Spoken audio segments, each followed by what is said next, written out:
Em entrevista hoje pela manhã, aqui na Jovem Pan, o presidente da Câmara dos Deputados, Rodrigo Maia, mandou um recado direto ao Palácio do Planalto. Diz que é preciso organizar a sua base política na Câmara e no Senado e dialogar com os líderes dos partidos. Para usar a expressão de Rodrigo Maia, ele falou: é hora de começar a articulação política. E lembrou também que os deputados têm demandas em suas bases eleitorais e para isso é necessária a interlocução com os ministérios. A gente tem um pequeno trecho, vamos lá, produção. Então o governo precisa ter uma articulação política, uma presença, não é simples porque você tem os líderes partidários, mas o líder é tão deputado quanto o seu liderado. Então não é uma articulação simples, o diálogo com 513 parlamentares diferentes do Senado, são 81. Bom, como eu disse, não foi a primeira vez que o Rodrigo Maia disse isso. Ele fez afirmações similares ontem, depois de um evento em um banco. A gente comentou aqui no 3 em 1, mas hoje ele lembrou, inclusive, que algumas comissões estão paradas por conta não só da desarticulação ou da falta de articulação, mas também porque os partidos aguardam diálogo com o Palácio do Planalto, algo que, segundo ele, começaria já com o Onyx Lorenzoni. Vamos ver, né? Vera Magalhães, começa com você. Começou, né? Começou de alguma maneira ontem. Bolsonaro recebeu os líderes dos partidos.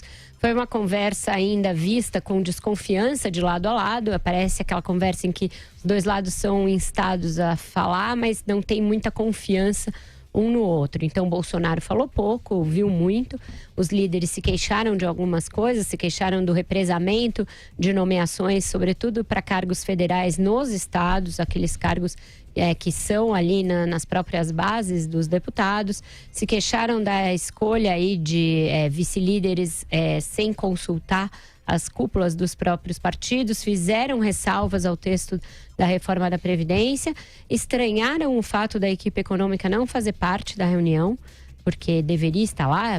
Vários líderes perguntaram, com os quais eu conversei, perguntaram: por que o Paulo Guedes não está na reunião, uma vez que é para começar a tirar dúvidas da reforma, tentar começar a construir um consenso em torno da reforma, e deixaram claro que pretendem ser ouvidos, né? Tem uma discussão de fundo que é interessante que seja feita e é interessante que os políticos estejam fazendo a respeito da natureza da aliança que Jair Bolsonaro quer construir. Rodrigo Maia foi bastante claro e bastante didático a esse respeito na sua fala ontem no evento de um banco aqui em São Paulo. Ele disse: olha, um presidente pode escolher governar em coalizão ou governar sem coalizão. As duas formas são legítimas, mas cobram preços diferentes. Governar sem coalizão significa fazer maiorias eventuais e maiorias circunstanciais, que é o que Bolsonaro parecia acreditar que seria possível logo depois que foi eleito, com o cacife, com o qual foi eleito, com o discurso com o qual foi eleito. Mas as coisas são bastante diferentes entre a eleição e a realidade para se governar um país. Os deputados também foram eleitos. Eles representam, portanto, interesses dos seus próprios eleitores. Cada um foi eleito com base num interesse X, numa categoria Y, numa corporação Z. Eles vão representar de alguma maneira esses interesses. Não necessariamente esses interesses serão os mesmos do governo. Para isso existem os partidos. Os partidos são organizações que reúnem os deputados e cobram dele uma fidelidade, uma lealdade, uma pauta a partir de uma negociação com o executivo. Então não há nada de criminoso nisso. Isso é da essência da política. É assim que a organização política se dá em todos os países democráticos, com a diferença dos que são parlamentaristas, dos que são presidencialistas, mas coalizões se formam e é a partir delas que os governos, de fato, desempenham seu papel. Se Bolsonaro acha que vai poder reinventar a roda, é um engano que é um misto de arrogância e ingenuidade. Um engano que foi cometido por uma pessoa chamada Lula, na figura do José Dirceu. José Dirceu vendeu para o Lula no início do primeiro mandato, quando tudo eram flores com a opinião pública, que seria possível governar desta maneira. Seria possível pulverizar a base do governo em vários partidos, sem precisar passar pelas cúpulas, sem precisar passar pelos líderes. O resultado se chamou mensalão. Então, eu não estou dizendo com isso que o resultado do governo Bolsonaro vai ser necessariamente corrupção.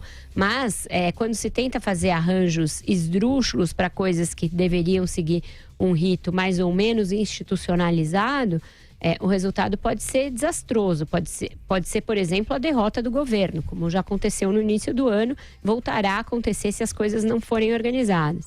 Depois a gente vai falar um pouco dessa nova engenharia que ele está montando aí, com vários vice-líderes e outros líderes para tentar suprir as deficiências dos anteriores, mas também nisso há aí uma montagem meio esquisita. Andresa, vamos lá então, nesse primeiro giro, as suas primeiras considerações.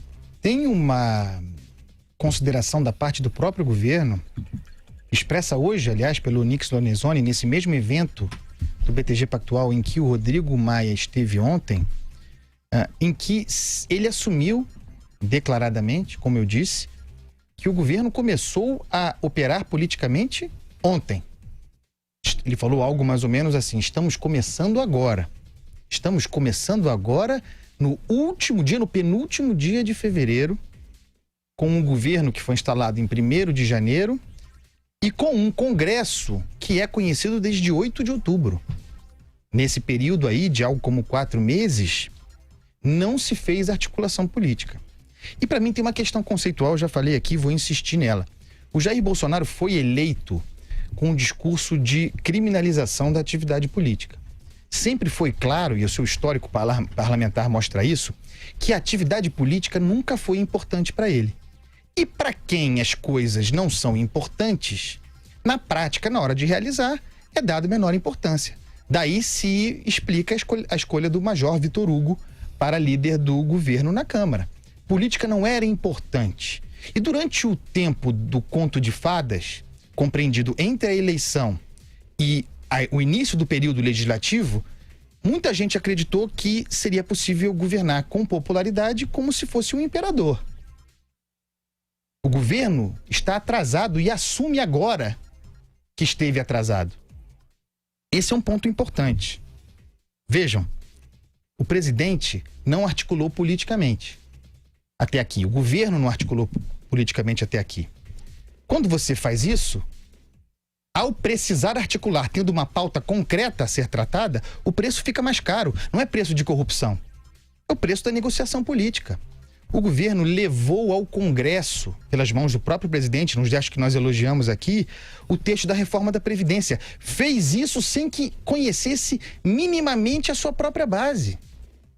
E uma vez que você apresenta um problema que é seu, uma demanda que é sua, claro, é do país, mas é o governo que lidera, aqueles de quem você precisa, os parlamentares que você desprezou até ali, vão cobrar o preço mais caro.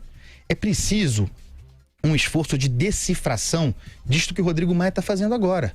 Ele está em roadshow. Essa semana ele deu 2 entrevistas para o jornal Valor, foi nesse evento no banco, deu entrevista aqui para a rádio, entre outras aparições. O que ele está dizendo? Ele está informando ao Brasil e ao governo que ele é presidente da Câmara, que ele não é membro do governo Jair Bolsonaro. Porque em determinado momento houve uma acomodação, inclusive do próprio governo Bolsonaro, por causa da sua falta de operação política, achando que, bom, mas temos o Rodrigo Maia. Não, não tem.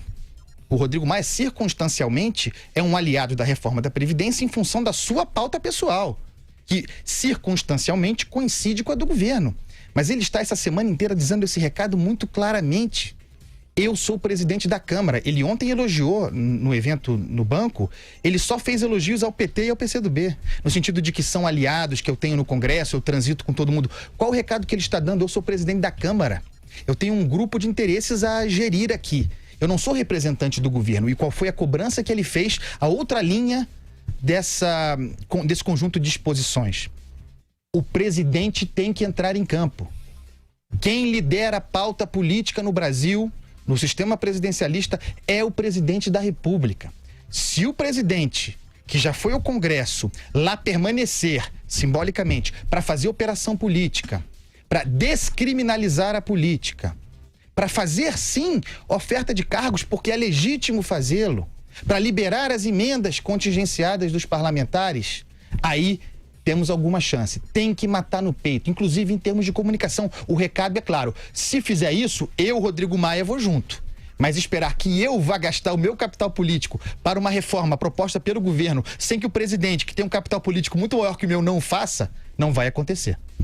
Muito bem. Aliás, ele tem também 334 votos, né, de quem construiu uma maioria para ser presidente da Câmara, muito mais do que Michel Temer, Henrique Alves e até Eduardo Cunha. Vai lá, Joel. Exato, você viu maioria que nem sempre se concretiza, por exemplo, nos momentos de votar projetos do governo, aí como a gente viu aí nas semanas anteriores, né? Então, realmente o governo está se resignando à necessidade de fazer política. Está se resignando com o fato de que sim, verbas e cargos terão de ser negociados. Essa oferta está na mesa. E isso não é uma atividade criminosa. Cada parlamentar representa um eleitorado, representa um estado, representa as pessoas que votaram nele. E esse eleitorado quer sim uma fatia dos recursos públicos aí. A política é isso, ela lida com recursos que são públicos, que são usados, cujo uso é determinado de uma forma política, de acordo com as regras da democracia. Eles estão lutando por isso dentro dessas regras. E, portanto, a negociação do uso desses recursos para os diversos interesses que compõem a sociedade brasileira é totalmente legítima e parte do jogo. É ilusório um governo pensar que não fará isso. E aquele governo que tenta não fazer isso, ele simplesmente fica sem base alguma, fica completamente isolado e não consegue aí levar adiante nenhum dos projetos pelos quais ele próprio foi votado. Então me parece que o governo Bolsonaro está se resignando, está acordando para essa realidade da necessidade de se fazer política. Só que ao fazer isso de uma forma um pouco tardiamente, ele vai começar a fazê-lo de uma posição muito mais fraca do que a que ele teria se já estivesse fazendo, já estivesse preparando, já estivesse negociando mesmo antes da chegada do novo Congresso. Agora ele chega num Congresso no qual ele nem tem muita clareza em quantos votos ele tem a seu favor ou não, esse esforço nem foi feito direito, e com uma postura já bastante reticente por parte dos parlamentares, que sabem que o jogo agora é esse e o que o governo está um tanto na mão deles. Então o governo está finalmente colocando os pés no chão, esperamos aí que consiga caminhar para frente, mas essa demora toda já está cobrando um preço. Ô Vera, agora você citou ali no primeiro comentário a liberação de recursos, a informação de que o Onix vai se reunir com as bancadas depois do Carnaval, segundo os portais de notícias, para tentar atender a esses pleitos e assim como as indicações nos estados, né? Na reunião de ontem ele insistiu, né? Os currículos já estão sendo mandados para um banco de talentos, a partir do qual serão feitas as nomeações. Os deputados em privado ironizam um pouco essa ideia de banco de talentos, né? É uma tentativa de se passar um verniz de nova era em algo que vai ser feito como era feito antes. Nomeações nos estados passarão a ser dadas aos partidos como uma maneira de negociação. E desde que não se indiquem pessoas para provocar algum desvio e pessoas que não tenham aí sim uma ficha corrida digna para ocupar os postos, ok, é da política que seja feito assim. Coalizão inclui governar junto. Governar junto inclui partilhar os postos de mando ali de maneira responsável e desde que se saiba quem comanda cada órgão. Tem uma tentativa também de usar as outras lideranças e vice-lideranças para suprir a evidente falha na escolha do Major Vitor Hugo para ser o líder do governo na Câmara. Mas tem dois enganos aí nisso. Primeiro, a história de que vice-líder manda alguma coisa. Não manda nada. É um cargo meramente honorífico ali. Criar 14 vice-líderes equivale a não ter nenhum. E fazer isso a despeito dos partidos, sem passar pela comando dos partidos, é inócuo, porque aí você gera a ira dos líderes partidários que ficam irritados de terem sido bypassados com uma conversa direto com o deputado. Então, como você chama para ser vice-líder do governo um deputado de um partido que nem integra ainda a base, cujo líder e cujo presidente do partido não foram chamados para perguntar, olha, você quer ser da base, você quer ser do governo? Então, as etapas estão sendo puladas e isso eu acho que é falta de experiência com o jogo mais comezinho da política, aquele bem básico, beabá. A segunda coisa que também vai dar algum certo problema é essa história de nomear a deputada Joyce Hasselmann para líder do governo no Congresso, achando que ela vai desempenhar o papel do Major Vitor Hugo. Essas lideranças têm papéis totalmente diferentes. O líder do governo no Congresso é aquele cuja função é comandar a aprovação do orçamento. É um líder voltado única e exclusivamente para o orçamento. Qual é a função do Congresso? Qual é a grande função do Congresso, quando eu digo a reunião da Câmara e do Senado? Quando que eles atuam em conjunto? para deliberações referentes à comissão mista de orçamento, votação do orçamento, votação de vetos presidenciais. São poucas as matérias que têm deliberação do Congresso. Tanto que essa liderança é uma liderança considerada menor. Ela tem menos importância na política do que a liderança do governo na Câmara e a liderança do governo no Senado. Então, se a deputada Joyce Hasselmann é considerada pelo governo alguém com um perfil mais adequado para fazer andar a reforma da Previdência, o correto seria falar: Vitor Hugo, muito obrigada, você prestou um relevante serviço ao país, mas a deputada Joyce Hasselmann tem o perfil mais adequado para negociar a reforma da Previdência. Então, ela será a líder do governo na Câmara. Você passa a ser, a partir de hoje, nosso bravo líder do governo no Congresso. Isso é básico. Esse tipo de ruído causa até espécie em deputados que já são mais experientes, porque isso é da cartilha, é quase página 1 da cartilha de funcionamento do Congresso. Então, esse tipo de coisa vai criando no governo um déficit de liderança na casa. Você parece que você está nomeando líderes, mas você está embolando o meio de campo. Sabe aquela escalação de time que você coloca um monte de pé de chumbo ali, de bagrinho para ocupar o meio de campo e faz aquela bagunça? É isso que o governo está fazendo. Não está escalando as pessoas nas posições corretas para elas jogarem. Isso é coisa de técnico ruim. É incrível que Bolsonaro não seja alertado disso. E por que ele não é alertado disso? Porque o Palácio hoje usa farda. O entorno todo do Bolsonaro é composto por militares que não entendem desse jogo da política. O único que entende é o Onyx Lorenzoni, que está numa posição amedrontada depois do que aconteceu com o Bebiano. Ele teme ser o alvo. O próximo alvo, hoje até o Sérgio Moro virou alvo dos bolsonaristas mais empedernidos. Então o Onyx, ele vai se lançar em campo sem amarras? Não vai. Ele está totalmente manietado. Ele é hoje um cara que sabe, ele conhece o Congresso, ele já esteve lá, mas ele não usa esse conhecimento porque ele está vendendo a história da nova era, na qual talvez nem ele acredite, e manietado na sua autonomia para fazer a negociação. Desse jeito não se vai muito longe. Diga lá, Andresa, com um detalhe só, o Onyx nunca foi grande articulador político. Exato, não é? Nunca foi, sempre foi um deputado aguerrido na oposição, participava de todas as CPIs, mas como articulador político eu não me recordo da figura dele nesse papel. Vai lá, Andreasa. Um dos problemas aí é que temos um governo, fazendo uma analogia de natureza militar, um governo de infantaria, composto por pessoal de confronto. É um governo de confronto. O Onyx é alguém de infantaria, embora nunca tenha sido militar. Aliás, eu acho que a grande proximidade dele com o Jair Bolsonaro deriva desta personalidade para o confronto. Em certo sentido, a necessidade, isso muito próprio do Bolsonaro e do bolsonarismo, a necessidade permanente de ter inimigos, um adversário contra quem lutar, até para sublimar questões mais importantes. Então você tem um governo que é da ordem do confronto, um governo de infantaria, que negligenciou até aqui a atividade política e que diante do mundo real, o mundo real é o início do ano legislativo e a apresentação do projeto de reforma ao Congresso. O governo toma um susto. E ao tomar um susto com as derrotas que se avizinhavam, uma delas feita por ocasião do péssimo decreto da lei de sigilo, né, da lei de acesso à informação, o governo toma um susto e reage com um improviso.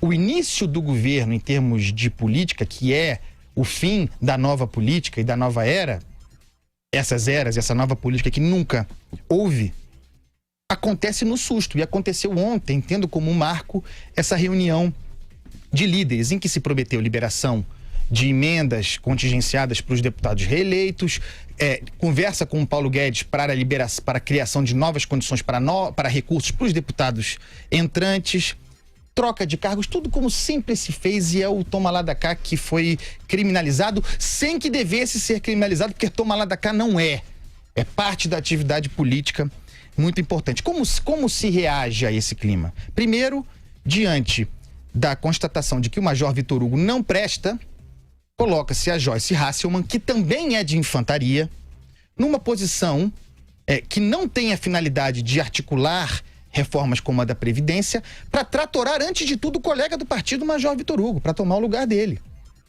Com o apoio evidente do Rodrigo Maia, que não quer o Major Vitor Hugo. Não é uma discussão sobre se a Joyce é ou não capaz de cumprir a missão. Talvez ela seja. Trabalhando ela tá. Isso é inquestionável. O ponto é o seguinte: a Joyce Hasselmann vai para uma posição que não é aquela em que se acredita. Esse é um ponto importante. E a gente chega na função, no papel do Onyx, de quem também a Joyce é próxima. Eu concordo com a Vera 100%. O Onyx está amedrontado, especialmente depois do evento bebiano. Sozinho, único civil no Planalto. Hoje, nesse evento de banco, também fez os maiores elogios aos generais, porque está em busca de se preservar. Está em busca de se preservar como principal agenda, daí porque também se aproximou dos filhos do Bolsonaro nos últimos tempos, abandonando o papel de articulador político, abandonando um papel que ele nunca conseguiu cumprir, e eu tenho que ser justo com o Onyx Lorenzoni, por algo que não é culpa dele. E eu bato no Onyx aqui, vocês sabem disso. Eu não acredito nele como articulador político, porque ele nunca foi, como muito bem disse Silvio Navarro. Mas ele foi tentar articular e fechar compromissos com deputados federais sem instrumentos para cumprir o que comprometeu, porque o Onyx não tem a caneta. Ao contrário de como tinha o Eliseu Padilha, ao contrário de como tinha o Romero Jucá ou mesmo o Moreira Franco, o Onyx Lorenzoni não tem autonomia para tomar decisões. E o chefe da Casa Civil, o ministro-chefe da Casa Civil, precisa ter autonomia. Precisa ter capacidade de que aquilo que ele promete, que ele combina, seja cumprido imediatamente. E ele não tem, como aliás não tem ninguém. Esse é um dos motivos da paralisia do governo até aqui. Todos ficam dependentes de reunião com o presidente, de convencimento do presidente para coisas simples. Um dos problemas desse governo é falta de descentralização. O Paulo Guedes, por exemplo, fala o tempo todo de descentralização, municipalização, poder aos estados, poder aos municípios. Mas do ponto de vista interno, de gestão própria do governo Bolsonaro, um problema de que ninguém fala é a centralização. A falta, portanto, de descentralizar, de acreditar nos políticos, de acreditar na equipe, de dar poder às pessoas. O Major Vitor Hugo é fraco, despreparado, inexperiente para o cargo, mas um dos problemas dele também é que ele não tem meios de fazer o papel dele. Então, se o cara já é fraco e inexperiente, se ele não tem caneta para operar, tchau pra esse cara. Isso serve para qualquer um. Esse é um problema sobre o qual se fala pouco. E aí tem esse negócio, 14 vice-líderes. Vice-líderes de quem? Do Major Vitor Hugo, que líder não é. São 14 vice-líderes pulverizados de um líder que não existe. Difícil. Vai lá, Joel. Pois é, o Bolsonaro exerce o poder de uma forma centralizada, mas ao mesmo tempo não tem se colocado no front, não tem se colocado na frente da tomada de decisões e tomado a iniciativa para fazer as negociações necessárias. Então a gente está experimentando um pouco esse vazio. As duas principais alas que hoje em dia compõem o governo, nenhuma delas é muito afeita à ideia e à prática da negociação. Primeiro, os militares, que estão acostumados a dar ordem e ser obedecida, e é assim que funciona no meio militar. A segunda, a ala ideológica, a ala dos filhos do Bolsonaro, a ala de alguns ministros, que está acostumada a ir com o grito, com a acusação, com a caça às bruxas e com colocar a ideologia acima de tudo. Nenhum desses dois modus operandi é o mais indicado para você negociar com outros líderes, com líderes no Congresso que não dependem do governo para a posição que tem, porque são eles próprios representantes da população e de um poder independente. Então esse é o dilema que o Bolsonaro está tentando solucionar e, de fato, a Joyce também não sei se tem esse perfil. Ela é um perfil combativo que gosta de jogar para a opinião pública e tem um mérito nisso, é uma grande comunicadora aí, mas será que ela tem esse perfil também do parlamentar que é capaz de articular e negociar com outros? Isso que a gente vai descobrir agora. É a última aposta aí do governo. Esperamos que funcione.